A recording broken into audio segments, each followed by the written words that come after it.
Coverage ఏం రాలేదు, పెద్దగా పబ్లిసిటీ కూడా ఏం కాలేదు. అక్కడ విద్యార్థులతో కూడా మాట్లాడడం జరిగింది. సో ఈ అంశాల్లో చూసుకుంటే గనక రాహుల్ గాంధీ వెళ్లాల్సింది జంతర్ మంతర్క, రాహుల్ గాంధీ వెళ్లాల్సింది ప్రధానమంత్రి మోడీ నివాసానిక? ఖచ్చితంగా జంతర్ మంతర్కి పోయి మేమందరం ఉన్నాం, పార్లమెంట్ చర్చిస్తాం, గొడవ చేస్తాం అని హామీ ఇవ్వాలి వాళ్ళకు, ప్రతిపక్ష నాయకుడికి కదా. నిన్న లాఠీచార్జ్ జరగగానే పరామర్శించాల్సింది ఎవరిని? వాళ్ళని కదా కదా పోవాల్సింది కదా. అట్లాగే ఇంతవరకు హాస్పిటల్కి పోలేదు వాంగ్చూక్ చూస్తేందుకు కదా. వాంగ్చూక్ చూడడానికి పోలేదు, ఆ విద్యార్థుల గాయాలైతే వాళ్ళని చూడడానికి వెళ్ళారు, వాళ్ళని చూడడానికి పోలేదు. అందుకనే రెండు జరుగుతున్నాయి ఇక్కడ. ఒక పెద్ద డ్రామా ఏంటంటే కేజ్రీవాల్ అనుకుంటే వాళ్ళు ఇద్దరు కలిసిన డ్రామా ఏం కాదు, తప్పది. కానీ ఎందుకంటే వాళ్ళు ఆయన ఏంటంటే ఇద్దరు వ్యతిరేక. బీజేపీ ఏమో తనను ముంచింది, మొత్తం లిక్కర్ స్కామ్ నిర్మించి ప్రభుత్వం నుంచి పడగొట్టింది. ఇటు కాంగ్రెస్ ఎట్లా కాంగ్రెస్ తో పడతలేదు. అంతేందుకు శ్రీకాంత్ మనకు ఇంకా 2-3 పార్టీలు చెప్తాను నేను. ఇప్పుడు డిఎంకే ఉంది, డిఎంకే నిన్న కలిసి రాళ్ళు వెళ్తుంది, చూసింది కదా. మనకు అఖిలేష్ యాదవ్ వీళ్ళందరూ కలిసి డిఎంకే ఇంకొక ఉద్యమం చేపట్టింది, అదే ఢిల్లీలో ఉన్నది నిన్న. డిఎంకే ఎంపీలు చూసింది కదా మీరు. వాళ్ళు ఏం చేశారంటే నిన్న డిఎంకే ఎంపీలు నిన్న పూర్తి స్థాయిలో అక్కడ వాళ్ళు కావేరీ చూసిందా. కాంగ్రెస్ తో మేము కలిసి లేము, మేము ఉన్నాం అని బెంచీలు వేరు చేసుకున్నారు, ఉద్యమాలను కూడా విడిపోయారు. అంటే మెల్లమెల్లగా ఇండి కూటమి వీక్ అవుతుంది. కానీ నా ఉద్దేశం ఏంటంటే ఇటువంటి ఉద్యమాలు అవకాశంగా తీసుకొని చప్పుడు చల్లారిపోతే లాభం లేదు. స్పష్టంగా చెప్తున్నాను నేను, ఇవాళ ప్రజాస్వామిక ఉద్యమాలు రావాల్సిన అవసరం ఉన్నది. మోడీ గారు ఇప్పటి వరకు ప్రెస్ మీట్ పెట్టలేదు, ఏది మాట్లాడు. మన్ కీ బాత్ ఆయన బయటకు చెప్తున్నాడు, కానీ ఆయన ప్రజల మన్ కీ బాత్ వినాలనా లేదా అంటున్నాను. ఇప్పుడు దీన్ని ఎంత ఇగ్నోర్ చేసి 24 రోజుల నుంచి ఇగ్నోర్ చేసుకుంటూ రాచపడు పెరిటేట్ చేసింది కదా. ఒకవేళ నిజంగానే వాంగ్చూక్ దేహాధ్యక్ష మొదలుపెట్టిన వారం 10 రోజుల్లో మంత్రి పంపి మేము పార్లమెంట్ సమావేశాలు చర్చిస్తాం అంటే అసలు ఇక్కడ దాకా రాకపోయేది కదా. ఇక్కడ వరకు రాకపోయేది ప్రభుత్వం తప్పది. కానీ ప్రభుత్వం తప్పు దొరికేంత వరకు కూడా రాహుల్ గాంధీ ఎదురు చూశారని చెప్పాలి కదా. ఎందుకంటే రాహుల్ గాంధీ ఈ విషయం సీరియస్ అయ్యేంత వరకు వెయిట్ చేశారా? విద్యార్థులతో కలవడం లేదంటే ఇందాక మీరు అన్నట్టు సోనం వాంగ్చుక్ దగ్గరికి వెళ్ళి ఒక జ్యూస్ ఇవ్వడము ఇట్లాంటివి ఏమైనా చేసినా కానీ కాంగ్రెస్ పార్టీ ఉంది, వీళ్ళ వెనకాల ప్రధాన ప్రతిపక్షం బలంగా ఉందన్నటువంటి వాదన తీసుకురావచ్చు. బట్ ఇక్కడ పార్టీ కోసం, సొంత ఎజెండా కోసం రాహుల్ గాంధీ ప్రయత్నించారా? ఇంతవరకు ఇంత సీరియస్ అయ్యేంత వరకు, ప్రభుత్వం ఫెయిల్ అయ్యేంత వరకు వెయిట్ చేశారా అన్నటువంటి అంశాన్ని కూడా ప్రస్తావించవచ్చు కదా. ఖచ్చితంగా మీరు అనేది పూర్తిగా చూస్తున్నాను. ఎందుకంటే తాను క్రెడిట్ వాడకపోతే అనుకుంటున్నాడు. క్రెడిట్ తనకు రావాలంటే ఎదుటిలోని గౌరవించాలి కదా. క్రెడిట్ తనకు వాళ్ళు కోరుకుంది అదే. నిన్న మోడీ స్పందించింది అదే కదా. ప్రధాన ప్రతిపక్ష పార్టీ స్పందించినంత మరి ఇక్కడ ప్రధాన ప్రతిపక్ష పార్టీ నెత్తి నోరు కొట్టుకొని 2 రోజులు వాయిదాలు పడ్డాయి కదా. మీరు చూస్తే గంటలో 3 సార్లు వాయిదా పడ్డది సభ, 3 సార్లు. మొన్న ఫస్ట్ చూస్తే మీరు అంటే 10 నిమిషాలకు సమావేశం ఉంది, మళ్ళా వాయిదా పడ్డది కదా. మరి అదే ప్రతిపక్షాల గొంతును పార్లమెంట్ సాక్షిగా వినిపిస్తే తగ్గుతుంది కదా. అంటే వీళ్ళు రోడ్డు మీద పడితే తప్ప మేము స్పందించమని అంటే కదా.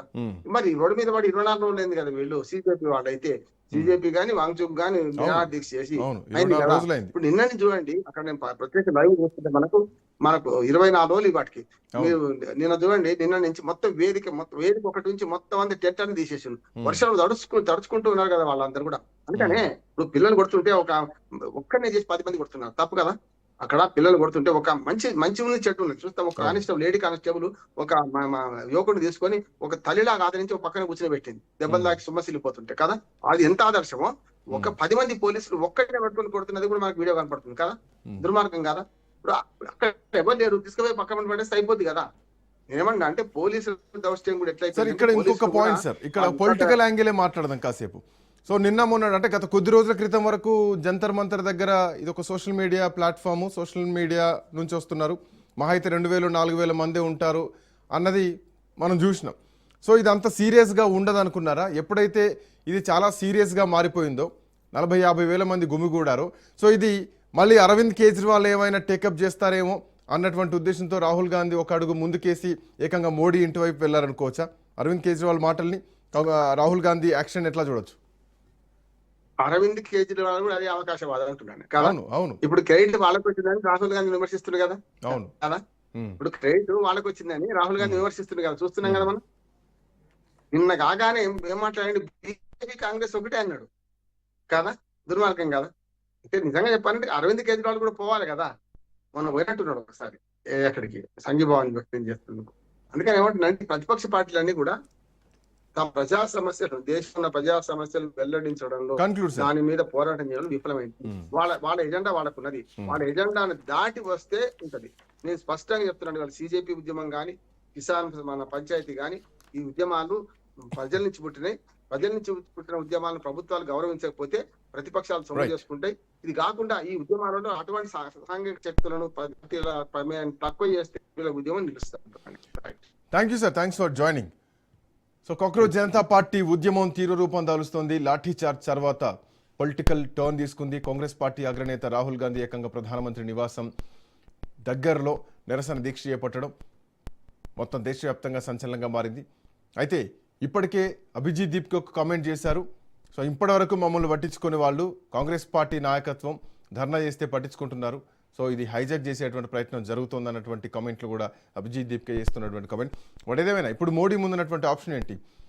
ఇప్పుడు తలొగ్గితే ప్రతిపక్షం గెలిచినట్టుగా మారుతుంది. బట్ అలా కాకుండా కాక్రోచ్ జనతా పార్టీకే ప్రయారిటీ ఇచ్చినట్టుగా ఏమైనా ఒక ఎపిసోడ్ క్రియేట్ అయ్యేటువంటి అవకాశం ఉంటుందా? సో ప్రభుత్వం కాక్రోచ్ జనతా పార్టీతో చర్చలకే ముందుకెళ్లేటువంటి అవకాశం ఉంటుందా? పార్లమెంట్లో చర్చలు ఎక్కువ చేస్తే కాంగ్రెస్ పార్టీ ప్రయారిటీ కాకుండా సిజేపీ ప్రయారిటీ యాంగిల్లో మాట్లాడేటువంటి అవకాశం ఉంటుందా? దేశ యువత ప్రయారిటీ అన్నటువంటి యాంగిల్లో ఉండేటువంటి ఛాన్స్ ఉంటుందా? చూడాలి ఎట్లాంటి పరిణామాలు జరుగుతున్నాయి. మొత్తానికి పొలిటికల్ టర్న్ తీసుకుంటుంది ఆఫ్టర్ ద